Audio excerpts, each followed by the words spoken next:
Hi students, this is Sami Alauddin and I'm your physics teacher.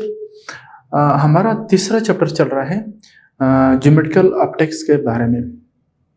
हमने पिछला topic पढ़ा था रिफ्लेक्शन ऑफ लाइट के बारे में, ठीक। फिर हमने उसके टाइप्स पढ़े थे। रेगुलर रिफ्लेक्शन भी होता है और इररेगुलर रिफ्लेक्शन भी होता है, जिसके आम जिंदगी में बहुत सारे इस्तेमाल भी मौजूद हैं, ठीक। और इसके बाद हम लोगों ने स्फेरिकल मिरर के बारे में थोड़ा बहुत पढ़ा था। स्फेरिकल मिरर क्या होते हैं? वो एक स्फेयर का हिस्सा होते हैं, ठीक। और फिर स्फेरिकल मिरर से हमने रिफ्लेक्शन को देखा था, ठीक। वो हमारा पहला टॉपिक था। लेकिन आज इंशाल्लाह हम डिटेल में स्फेरिकल मिरर से, खासकर जो कनकेव मिरर है उससे रिफ्लेक्शन को डिटेल से देखेंगे और समझने की कोशिश करेंगे, ठीक। यानी जब कनकेव मिरर पर लाइट पड़ती है तो उससे इमेज कैसे बनता है, उस इमेज की लोकेशन कहाँ कहाँ पर हो सकती है due to change of position of the object, तो वो आज हम देखने वाले हैं। तो रिफ्लेक्शन ऑफ लाइट क्या चीज है? जब भी लाइट रे ऑब्लिकली एक स्मूथ सरफेस पर स्ट्राइक करती है, फिर वो एक खास एंगल से रिफ्लेक्ट हो जाती है। इस अमल को हमने रिफ्लेक्शन का नाम दिया था, ठीक। फिर हमने क्या पढ़ा था लास्ट हमारे लेक्चर में? हमने रिफ्लेक्शन थ्रू स्फेरिकल मिरर पढ़ा था। उसमें से हमने कनकेव मिरर लिया था। कनकेव मिरर से जब पैरेलल रेज आते हैं वो रिफ्लेक्ट होने के बाद एक पॉइंट पर इकट्ठा हो जाते हैं, यानी एक पॉइंट से फिर वो गुजरती है तमाम के तमाम रेज। फिर उस पॉइंट को हमने नाम दिया था प्रिंसिपल फोकस का, ठीक। चले उसे एक दफा देखते हैं। हमने ये देखा था कि ये जो लाइट रे है, ये अगर हम कनकेव मिरर से पास करते हैं तो कनकेव मिरर से पास होने के बाद ये कैसे बिहेव करता है। अब सपोज ये हमारा कनकेव मिरर है, यानी वो बाहर की तरफ हमने इनको पॉलिश किया है। ये उसका पोल होगा, पोल में से लाइन ऐसे गुजरेगा। This was our principal axis, और ये जो है pole of the spherical mirror है, यानी कनकेव मिरर का पोल होगा। हमने कहा था कि जब लाइट की रेस ऐसे पैरेलल ट्रेवल करेगी इस प्रिंसिपल एक्सिस के पैरेलल, तो फिर वो लाइट की रेस कैसे रिफ्लेक्ट हो जाएगी। ये लाइट की रेस रिफ्लेक्ट होके यहाँ से गुजरेगी, ये वाला भी इसी पॉइंट से गुजरेगा और ये वाला भी इसी पॉइंट से जाएगा, ये वाला भी रिफ्लेक्ट होके इस पॉइंट से जाएगा। तो यहाँ पर हमारे पास एक पॉइंट बनेगा जिसको हमने नाम दिया था कैपिटल एफ का, यानी ये प्रिंसिपल फोकस है। इस पॉइंट पर तमाम के तमाम रेज इकट्ठा हो जाते हैं। इसको ऐसे लिखे तो बेहतर रहेगा, ये रिफ्लेक्टेड रेज है। हमने यहाँ पर एक चीज देखा था कि जो एफ और पी के दरमियान का डिस्टेंस होता है उसको हम स्मॉल एफ से डिनोट करते हैं और इसको फोकल लेंथ कहते हैं, राइट। ये हमारा फोकल लेंथ था। अच्छा, ये कनकेव मिरर के केस में है, ठीक। और एक बात और आपके ज़हन में होनी चाहिए, मैं यहाँ पर हाथ से बना रहा हूँ, मैंने यहाँ पैरेलल रेज लिए, उनको रिफ्लेक्ट करके इस पॉइंट से पास किए। अब ये रिफ्लेक्शन ऐसे नहीं होगा कि हम अपनी तरफ से ऐसे लाइन ले रहे हैं जिस एंगल से स्ट्राइक है और चाहे जिस एंगल से इसको रिफ्लेक्ट करें, नहीं, बल्कि यहाँ पर भी लाइट जो रिफ्लेक्शन की के लॉज हैं वो फॉलो हो रहे हैं, ठीक। यहाँ पर भी हम रिफ्लेक्शन के लॉज का ख्याल रखेंगे, ठीक। तो ये जो इंसिडेंट एंगल है वो रिफ्लेक्टेड एंगल के बराबर ही होगा। यानी अगर हम इसको मजीद और से देखें तो यहाँ पर अगर हम एक परपेंडिकुलर लाइन लेते हैं तो डियर स्टूडेंट्स, ये वाला जो इंसिडेंट रे आ रही है यहाँ पर एक एंगल थीटा बनाएगा और यहाँ पर रिफ्लेक्ट होने के बाद भी एक एंगल थीटा ही बनाएगा। ये वाला एंगल जो है इस एंगल के बराबर होगा। ये वाला केस यहाँ पर भी इसी तरह है। यहाँ पर भी जब लाइट स्ट्राइक करती है और रिफ्लेक्ट हो जाती है तो एंगल थीटा जो है रिफ्लेक्टेड जो एंगल ऑफ इंसिडेंस है एंगल ऑफ रिफ्लेक्शन के बराबर होगा।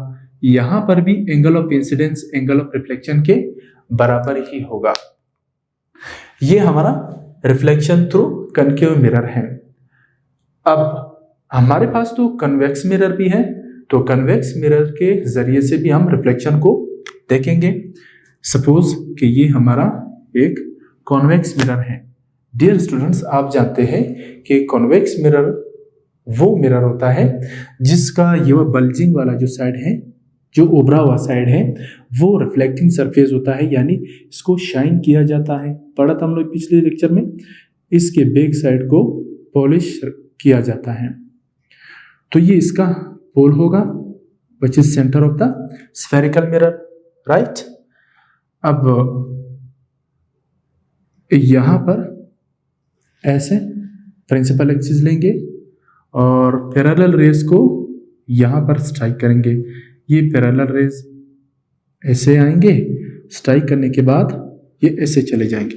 अच्छा, ये ऐसे भी मैं एक्सटेंड कर सकता हूं, ठीक। ये यहाँ पर स्ट्राइक करने के बाद ऐसे रिफ्लेक्ट हो जाएंगे। यहाँ बहुत सारे रेज हो सकते हैं, फिलहाल मैं एक ही ले रहा हूं। यहां पर इसका एफ होगा ये, और ये इसका सेंटर ऑफ कर्वेचर होगा। गाइस, आपने देखा था कि हमने ये वाला मिरर एक स्फेयर से लिया था, ऐसे इसको अगर बनाए, ये हमने स्फेयर लिया था। स्फेयर के सेंटर को हमने सी का नाम दिया था और ये हमारा फोकल पॉइंट था। हमने इसके अंदर वाले साइड को पॉलिश किया और इस साइड को ब्राइट रखा, यानी इसको स्मूथ रखा, और ये शाइनिंग सरफेस है। तो इसका प्रिंसिपल एक्सिस ये बनेगा, ठीक। यहां पर हम पैरेलल रेज को ऐसे छोड़ते हैं, तो यहां पर स्ट्राइक करने के बाद वो ऐसे रिफ्लेक्ट हो जाते हैं, राइट। अब सपोज करते हैं कि ये यहां से लाइट की रेज आ रही है और ये हमारा एक ऑब्जेक्ट है, तो और भी रेज निकलेंगे यहां से, वो रेज भी ऐसे आएंगे, स्ट्राइक करेंगे और रिफ्लेक्ट हो जाएंगे इस डायरेक्शन में। अब यही केस यहां पर भी हो सकता है, ठीक है, कि ये एक ऑब्जेक्ट है, इससे रेज आ रही है और यहां पर पैरेलल रेज आकर स्ट्राइक करेंगे। स्ट्राइक करने के बाद ये ऐसे रिफ्लेक्ट हो सकते हैं। और एक और रे हम लेते हैं ताकि आप लोगों को अच्छी तरीके से समझ में आ जाए। ये भी पैरेलल रे है और ये भी क्या करती, ऐसे रिफ्लेक्ट हो जाती है। गाइस, ये वाला शाइनिंग सरफेस है, तो लाइट की रे जब शाइनिंग सरफेस पर पड़ती है तो ऐसे रिफ्लेक्ट हो जाती है। आपको याद है कि जब कन्वेक्स मिरर से लाइट को स्ट्राइक करते हैं तो वो इस तरीके से रिफ्लेक्शन करती है। अब यहां पर एक चीज आप लोगों ने देखनी है, अगर इन रेज को, जो रिफ्लेक्टेड रेज हैं, इसको मैं अगर एक्सटेंड कर लूं, राइट, ऐसे पीछे की तरफ, और इस रिफ्लेक्टेड रे को भी अगर मैं ऐसे पीछे की तरफ एक्सटेंड कर लूं, इसी तरह इस रिफ्लेक्टेड रे को एक्सटेंड करेंगे और इस वाले को ऐसे एक्सटेंड करेंगे, तो ये ऐसे। यहां पर देखिए डियर स्टूडेंट्स, ये नजर आ रहा है कि जैसे ये वाले जो रिफ्लेक्टेड रेज हैं ये इस पॉइंट से निकल रहे हैं और इस डायरेक्शन में आगे प्रोपेगेट हो रही है। असल में ऐसा होता नहीं है, लेकिन ये ऐसा दिखता है, ठीक है। ये ऐसा दिखता है कि ये वाले जो रिफ्लेक्टेड रेज हैं वो इस पॉइंट से निकल रही है और ऐसे इस डायरेक्शन में ट्रांसमिट हो रही है। तो ये वाला जो पॉइंट है हमारा, जो कन्वेक्स मिरर के लिए होगा, ये फोकल पॉइंट होगा, राइट। कॉन्केव मिरर के लिए हमने क्या लिया था कि जो रिफ्लेक्टेड रेज है वो इस प्रिंसिपल एक्सिस के इस पॉइंट पर इकट्ठे हो जाते हैं, वो इन तमाम रेज को कन्वर्ज करते हैं, इस पॉइंट पर रियल में करते हैं, रियल रेज होते हैं। यहां पर रियल में नहीं होता है, बल्कि ऐसा अपीयर होता है, ऐसा दिखता है कि ये वाली जो रिफ्लेक्टेड रेज हैं वो इस पॉइंट से आगे निकल रही हैं, राइट। तो ये जो है कन्वेक्स मिरर के लिए फोकल पॉइंट होगा प्रिंसिपल, और ये इसका सेंटर ऑफ कर्वेचर होगा।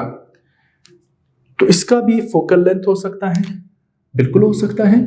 हम पोल से इस फोकल पॉइंट के दरमियान का डिस्टेंस लेंगे और उसको स्मॉल एफ से डिनोट करेंगे, ये इसका फोकल लेंथ हो जाएगा, राइट।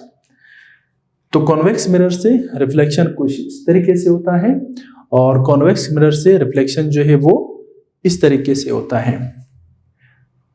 एक और बात आपके ज़हन में होनी चाहिए कि ये जो फोकल लेंथ हम लोगों ने कॉन्वेक्स मिरर के लिए लिया है, ये नेगेटिव कंसिडर किया जाएगा, ठीक, और ये रियल में नहीं होता है, ठीक।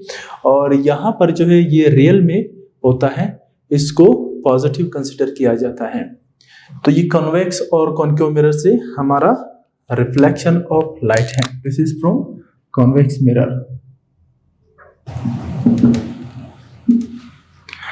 अच्छा स्टूडेंट्स, एक बात आपके ज़हन में होनी चाहिए, आपके लेवल पर क्लास 10th में हम ये कह सकते हैं कि ये जो फोकल लेंथ है f, ये r का आधा होता है, ठीक। यानी जब हम r को आधा करते हैं तो उससे फोकल लेंथ बन जाता है। इसको ऐसे भी लिखा जा सकता है, फर्क नहीं पड़ता है, r/2। r क्या था? हमने कहा था कि ये पोल से लेकर इस सेंटर ऑफ कर्वेचर तक का डिस्टेंस होता है, राइट। ये हमने लिया था कि ये जो है हमारा r है। हम ये कह सकते हैं, देखें कि ये r को, अगर ये जो r है इसको अगर हम आधा कर लें हाफ, तो उसे ये फोकल लेंथ बनेगा। आपके लेवल पर ये बात ठीक है।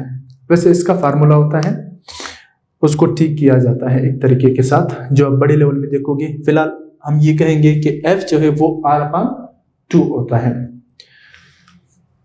तो ये हमारा reflection of light through spherical mirror है। अब कॉन्केव मिरर और कॉन्वेक्स मिरर, इसका क्या हमारे आम जिंदगी में इस्तेमालात हैं? तो इसका जवाब है बिल्कुल है।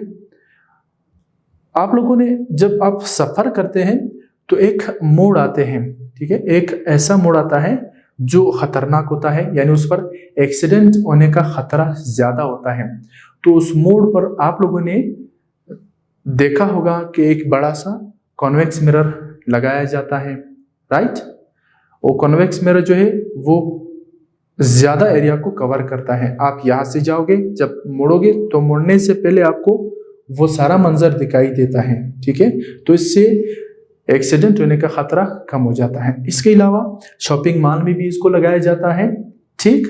उसमें एक बड़े से एरिया को देखा जा सकता है, ठीक है, एक छोटे से कन्वेक्स मिरर में। और इसी तरह ये गाड़ियों में भी लगाए जाते हैं। और जो कॉन्केव मिरर है उसका इस्तेमाल आमतौर पर जो लोग करते हैं वो शेविंग आईने के तौर पर करते हैं। जब कोई शेव करता है, दाढ़ी शेव करता है, तो उसको आईने की ज़रूरत पड़ती है। इसके अलावा जो डेंटिस्ट होते हैं, डेंटिस्ट भी इसका इस्तेमाल ज़्यादा करते हैं। तो इसके बहुत सारे इस्तेमालात हैं और भी हैं। तो कॉन्केव मिरर और कॉन्वेक्स मिरर ये बहुत कमाल की चीज़ें होती हैं।